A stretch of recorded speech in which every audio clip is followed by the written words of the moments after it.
Hey, I'm Ethan Wong, and today I'm here with Rhiannon McGavin. Hi. All right, we can go straight into the questions. Yeah. Something I ask everyone is kind of, uh, what was the process of discovering poetry for you like, and turning out into eventually like finding out what it is, I guess, and eventually feeding into writing it.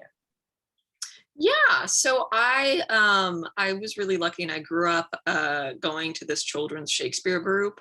So we would study and perform a play every year. And I'd been going there since I was like, I think from like 7 to 14. And we'd do the full plays, right? We'd each get a character and it was really fun. And I'm so thankful for it because it meant that Shakespeare and like literature in general, it wasn't like some dry, unreachable part of the canon that was so elitist and like you could never live up to it. Like it was just what we did on Wednesday afternoons with snacks. And it was like it was wonderful. So I did that for a long time, and because of it, it never felt like poetry was necessarily out of reach for me. So I think in like middle school I started writing my own first poems because I had like some wild crush on somebody, and I was like, the only way I'll ever get them to notice me is if I become a fantastic poet. So I'm still writing. Obviously it hasn't worked yet, but um yeah, that was how I got started with poetry. And like the sonnet is like still a home place for me. A lot of my poems will start out in like the shape of a sonnet, uh, just to get some, something on the page where it'll be like, okay, if I can just do 14 lines of 10 syllables each, right? That's nothing. That's whatever, right? And then once I actually get that germ, that seed on the page, from there I can be like, oh, this is actually supposed to be a villanelle, or this is supposed to be, much longer. But just you need, I don't know, I like setting constraints for myself so that I can push against them. And yeah, the sonnets, there's a lot of sonnets in grocery list poems because it's a place of comfort. Yeah, I think that's amazing that you were like reading Shakespeare from or like participating in Shakespeare from that young, and I think that would be really, Yeah. yeah, No, like it was like I wish everybody could do it. Like it was just run by like, the neighborhood hippie moms. I played Lady Macbeth when I was like 9. It was awesome. oh. I just found some pictures of the Hamlet production that I was in the 8th grade. And I've been looking at them all week. So sorry, you're gonna get some like nostalgia tripping from me right now. But I was Hamlet in the 8th grade, and the production was like steampunk. So there's this picture of me with like my hair slicked back and like these big brass goggles on my head, and it's fantastic. Everyone, if I think theater's so great. Every kid should do theater. Okay, sorry. We can continue with your.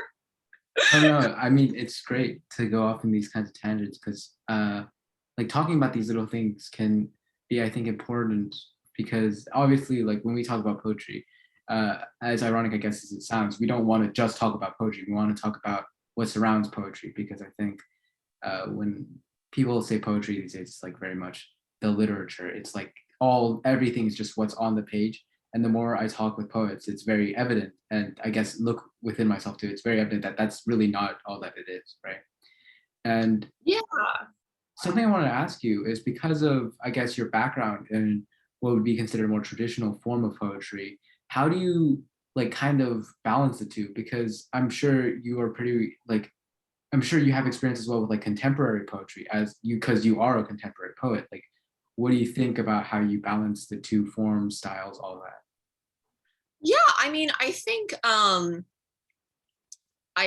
learning, I don't know. I also love the sonnet just because it feels like a way to connect through time. Right, because people have been writing sonnets, people have been using, any traditional form of poetry for hundreds of years, and every time that you write one, you write something using that form, whether you can acknowledge it or not, like you are within conversation with all of those people, with all of those, other writers who chose to make a line break there, and it's, I don't know, it makes me feel like very human.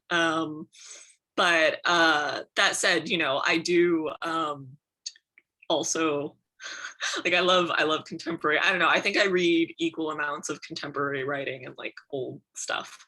So I hope it balances out and that I don't sound like a barn owl in my own verse. Yeah, I think it's important to have both because there's like this. I don't know if this has just been the environment I've grown up in, but like to be frank, I live in an area which is probably more conservative, especially around the time that I was growing up, because there were Mm. a lot less like uh, I don't really know how to describe it, but yeah, we were just generally probably more conservative. So all I really knew was like traditional poems. But what really got me like interested, or I was already interested in writing with the traditional poems because I loved the way that they were. But I also it really helped me to read more contemporary poetry because I felt like it was a guiding hand in the respect that I felt like I could write about all these subjects and not just the ones that traditional poets might have covered. And I Yeah, think, absolutely. yeah, so I think it's really important to have both the way you kind of are describing it. Yeah, absolutely. And I mean, like the reason why I like Shakespeare so much is because it was introduced to me in like this very, comfy, intimate setting where we were encouraged to make it our own and play dress up, and have these like big discussions, between fourth graders about like what this line really means, right? Because, if it wasn't for that, then the first time I would have read Shakespeare would have been in like a fluorescent English high school classroom where it's so dry and everyone's bored and like maybe you get to watch the movie version of one of the plays, but like the academic setting I think really turns a lot of people off, literature in general. Yeah. um and it's too bad. Yeah. I mean, to be honest, like I think this is true with most poets. I think I can't think of a lot of poets who are like, yeah, I really fell in love with poetry when my English teacher pulled up like William Wordsworth, and that really poem was like, Yeah, it's rare, like you kind of have to find it yourself. mhm. Uh yeah.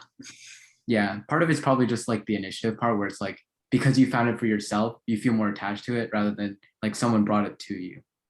Hmm. And something I wanted to follow up with is that having described, like, talked about form for a little bit, what do you think is generally like the content of your poetry? And I know you have new collection recently called Grocery List Poems, so you could also elaborate a little on that too. Yeah. Oh yeah, okay. So the what I write about, it does vary a lot. I kind of I see my personal experiences as more of a compass than like the destination, right? So like I'm talking about crushes or growing up in LA, and all these, whatever imagery and like language that I use to couch the thesis of the poem in, right? I'm that's the texture of it, but what I'm really trying to say something about like time or wanting to fight God, right? Just always, I don't know, trying to reach for something bigger outside of myself. But for the most part, I don't know, like I'm a Hollywood girl. I love movies. I write a lot about films. There's this book is partially inspired by the work of the French director Agnes Varda. She has one of the epigraphs in the book, that writing a grocery shopping list before going to the market is a poem to me. And I'd already decided to call the book Grocery List Poems. And then I read that quote in an obituary of hers a few years ago, and I was like, oh, I was right. It was nice to have the confirmation.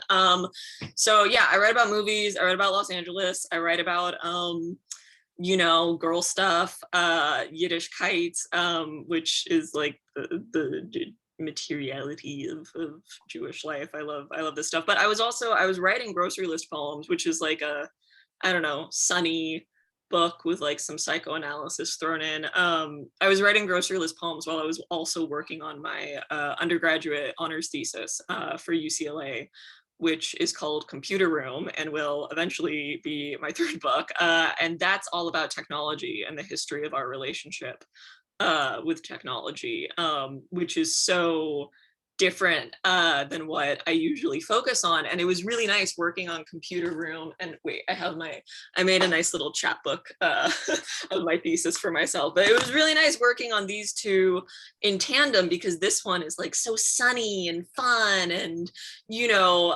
sensual and bright. And then this one is like really mean and cynical and metallic and bitchy. So it was good to swap off.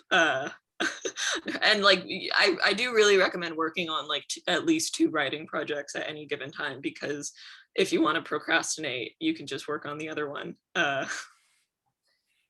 Yeah, I mean, I think like I haven't really been putting like I haven't really put together any like cohesive parts before, but I really like looking forward to at least doing some kind of project in that respect, because so far all I've done is like scattered pieces and stuff, and then like I'll put it together into a collection or something. But Yeah, I mean, you're like 17, 18. yeah, 17. Yeah, you don't have to think about that. You can make zines. I was making so many zines of my poems in high school, where it was just like 4 to 5 poems and some illustrations, and that was so fun, because you get to think of it as like a little micro chapbook, right? And then you have something to sell at open mics, and it's good not to like mom you, but it is really great to make little zines. And like, I don't know, just the materiality of it, like going to Staples and setting up the copy machine and then stapling all the copies yourself, like it's fun. I really, I don't know, I want to see like more high school poets doing that rather than applying to manuscript contests. Like you don't need it, it's okay. Yeah, and I think that's like a deeper point about it too, which is I think it's almost as if there's this need. I think this is like broad thing now, where it's like I feel like more and more we get the idea that the next generation has to be more ahead than the next one. And like this has been especially true of like I think I see this a lot in like STEM kids. Like the previous generations would have been like they just do well enough in school and they go to college and they blah blah blah. But then like now STEM kids are supposed to like come up with all these crazy projects in like school just to get into college and then do all that. But I think that's even like bled over into like poetry and like writing too, because now it's like you gotta like publish something, you gotta be like big by the time you're already out of like in college or like just getting into college. And I feel like a big part of it is it's almost close to losing that part where it's like you're just kind of writing for yourself, where you just write because it's fun, which is kind of unfortunate. But yeah. Yeah, absolutely. And I think, it really speaks to a broader trend of what you're talking about, where everything is so geared towards college and, the professionalization of any hobby that you might enjoy, right? Where like a couple decades ago, if you wanted to play soccer, right, you could just play soccer in your neighborhood. But now if you're playing soccer, it's like you have to get a soccer scholarship. Like you got to be up at 5 running those laps, right, and preparing for yourself. You can't just like do it for fun anymore. And I am proud of the way that I've structured my life, where I am writing for fun. Like I'm not financially dependent on my writing in any way, shape, or form. I'm just chilling and writing about what I want to, how I want to, when I want to. And I do recommend that. Yeah, I mean that sounds great. That's like the goal right now for me. It's like get to a point where I can write for fun and just write whenever I want. And I mean, that's literally all you should be doing right now. That's all. Oh my God.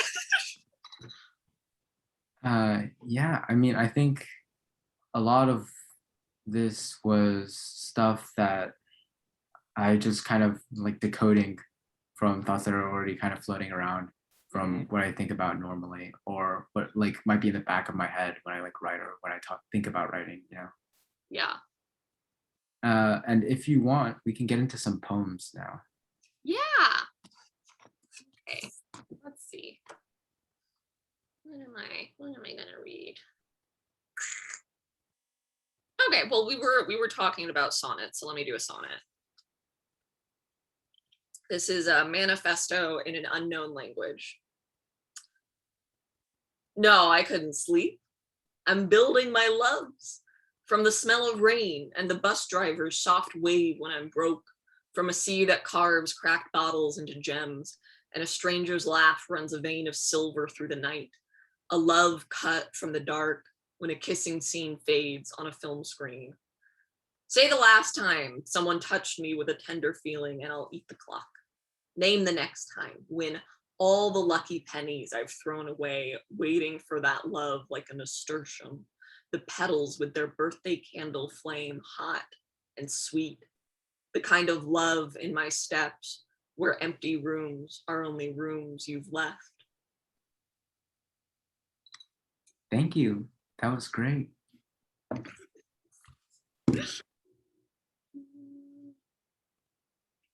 Okay, and this one. Ooh, okay. I'm gonna read this one because this was the first poem that I wrote when I got to university workshop. And I in high school I was a big slam kid. I did a lot. I was on like the spoken word competitive team for Los Angeles. You know, we went internationally. It was really fun and it was so cool. But like in university environments, in academic environments, sometimes like spoken word and slam is really looked down upon, and it can be quite patronizing for a lot of reasons. And I was so nervous when I started university workshops because I was like, oh my gosh, like, is anything that I know useful? Do I have to throw it all out? So like on the first day of workshop, when we got the assignment, I was like, okay, so now it's time to forget like everything that I know about writing and how words sound when you say them out loud, and like how to be funny in a poem and how to connect with an audience, because now I have to be academic. Like I gotta write like they do in the magazines, right? I have to like have a bunch of birds and Greek mythology references, and it has to be like really boring and stilted, and I have to find like a phrasing that no one would ever say in real life when they're just talking. Like I have to break the syntax so severely and just make it as passive as possible. So I wrote a draft and it was awful. It was so bad. And then you know, and my professor, who is one of the most wonderful people, you know, and I did not have to worry about any kind of like patronizing, you know, elitist tendency at all, truly, was just like, yeah, this needs work, you know. It's, yeah, just there's some good stuff here. And I found the original draft last year when I was cleaning my room for the 40th time in quarantine, and it was terrible. It was so bad, but I could see like the germ of what I was trying to do and what I was trying to say, you know, and then all of the like pretentious stuff in between that. So I turned it inside out, and now it's a good poem. And it's in the book, and it's called Canoodle. AK, will you marry me? XO, PS, J plus G, C plus F, A plus I, MP, hearts, EG, scratched white into the bamboo like chalk for hopscotch in the makeout corner of the botanical garden by the artificial stream with actual snapping turtles. I'm on a bench worn down by so much teenage wriggling, a borrowed sweater of green stalks tall around me, almost big enough to hide. These marks lasted longer, I bet, than whatever John plus Joe had going on. Who's so sure of themselves that they'd ignore the signs? So sure they can't get caught. Sophia plus Phoebe, Akron plus Josefina, Amy from 2013 with love. By then I had 1,000 seasons of practice, kissing my palm and squinting. Where the weather agrees, the bamboo will grow an inch every hour, you read from a plaque. Yesterday in the grocery store, I polished an eyelash from your glasses and proposed while your arms were full with what would be our third meal together, the angel hair noodles and Parmesan and the red onions and $3 wine and Zaftig tomatoes with extra virgin olive oil and oranges for the morning and the celery, the eggs, the dark chocolate, the spinach, the thyme, the you and me, L plus Q, J plus N, G plus A, who also burned their garlic bread, F, who wouldn't have met if B forever hadn't slept late, S plus Z, nervous to remember what they wanted to be the early days. You run a hand over these names, carved like nails down the back of the bamboo, still growing despite those vandals. Emerald branches a little day drunk off the Santa Anas, but poise as they lift the love notes up to the spring clouds. You're looking at me. You're taking out a blade. Thank you. I love that one. Yay! I'm so glad. So that's, I don't know. I say that just to say all of my workshop mishigas, just like you have to write what you like. Like you have to be, you know, your own favorite reader. Because I don't know, that's the only thing that you can depend on. Like if you don't enjoy your own work, then you gotta write differently. Yeah. Yeah. Thanks. Do you have any like anything else you want to like close out with before? Everyone should buy my book from their local independent bookstore. It's really good. It's called Grocery List Poems, and it's my favorite thing I've written. Okay. Thank you so much. Yeah, for sure.